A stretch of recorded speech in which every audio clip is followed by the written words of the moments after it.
And welcome everyone, welcome to the channel. I wish आप सभी लोग अच्छे होंगे और मैं भी बिल्कुल ठीक हूँ। अभी बीच में मैंने क्वेश्चन आंसर्स के जो वीडियोस थे वो अपलोड करने बंद कर दिए थे बिकॉज मेरे कुछ पर्सनल रीजंस आ गए थे। इस वजह से मैं वीडियो नहीं बना पाई, लेकिन अब मैं पर वीक 2 से 3 वीडियो डालने की कोशिश करूँगी। और हम लोग क्या डिस्कशन कर रहे थे?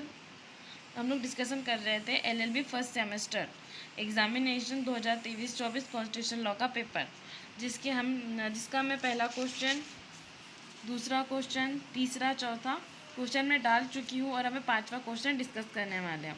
ध्यान रहे आपको क्वेश्चन को अच्छे से समझ के ही आंसर करना है। क्या पूछ रहे हैं क्वेश्चन से? भारतीय संविधान के नीति निर्देश सिद्धांतों का महत्व समझाइए एवं इसकी विशेषताएं भी समझाइए।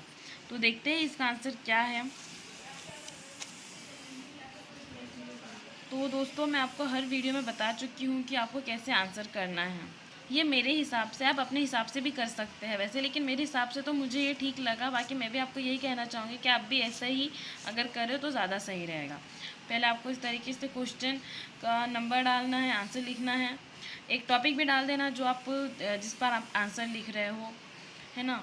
फिर और ये वाला जो ऑप्शन है इसे आपको यहाँ नहीं, आप यहाँ नीचे भी लिख सकते थे वैसे, लेकिन यहाँ पे भी ठीक है। आप अपने हिसाब से देख लेना कहाँ सही रहेगा। है मुझे यहाँ सही लगा तो मैंने इसे यहाँ लिख लिया, ठीक है।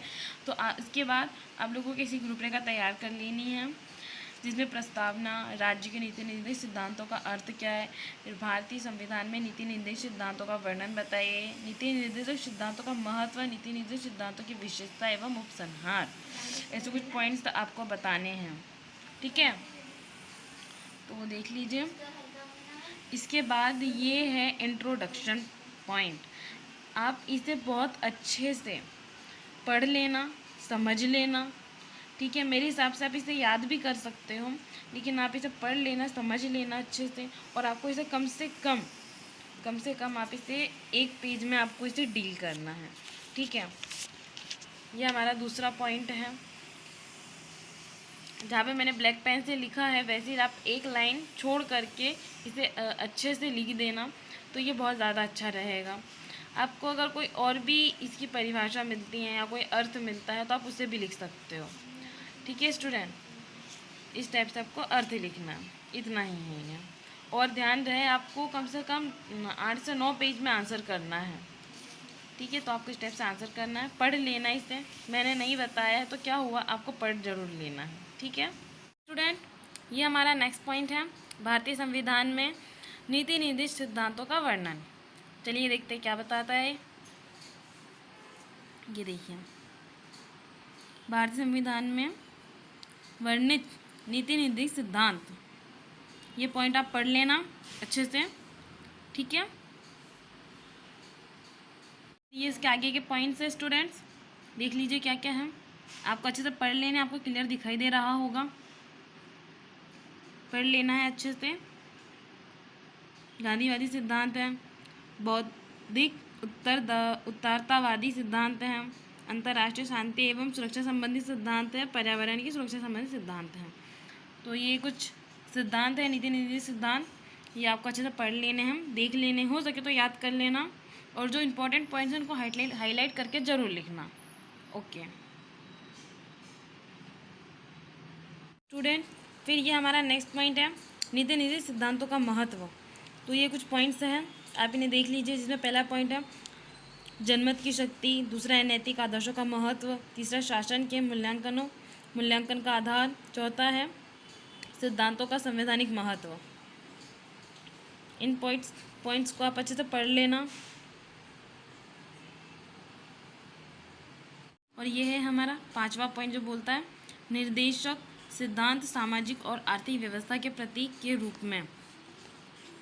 आपको ध्यान से इसे पढ़ लेना है, ठीक है। हो सके तो नोट भी कर लेना, समझ लेना। ये हम लोग previous year question paper solve कर रहे हैं, ठीक है।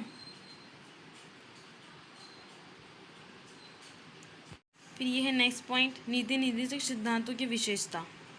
तो ये कुछ विशेषताएं हैं, इन्हें आप पढ़ लेना, एक एक लाइन की ही है।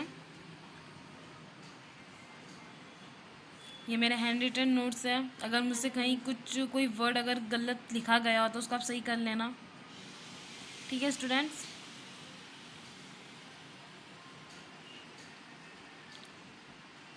इसके बाद हम लोग ये कॉन्स्टिट्यूशन की बुक है, इसमें कुछ आर्टिकल्स भी दिए हुए जो राज्य के नीति निर्धारक तत्वों से संबंधित है, इन्हें भी देख लेते हैं हम। ये देखिए भाग 4 में बताया गया है, आपको इन्हें अच्छे से समझ लेना है। आप आर्टिकल्स याद भी कर सकते हो।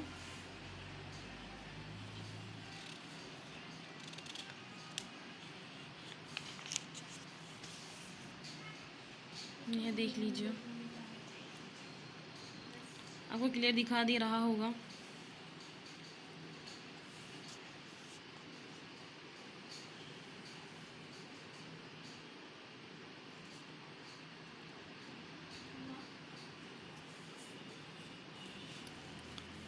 ये मैंने आपको इसलिए बता दिया ताकि आप लोगों को एक और आइडिया हो जाए कि क्या क्या चीज़ें इसमें ऐड हैं, तो आप अपने मन से भी बना करके लिख सकते हैं, ठीक है। और इसके बाद हमारा लास्ट पॉइंट है उपसंहार।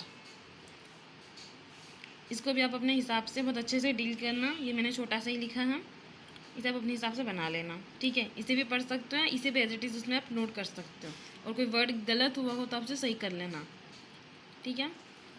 And thank you so much everyone इस वीडियो को देखने के लिए। अगर पसंद आता है, आपको समझ में आता है सारा सब कुछ, तो लाइक करिए।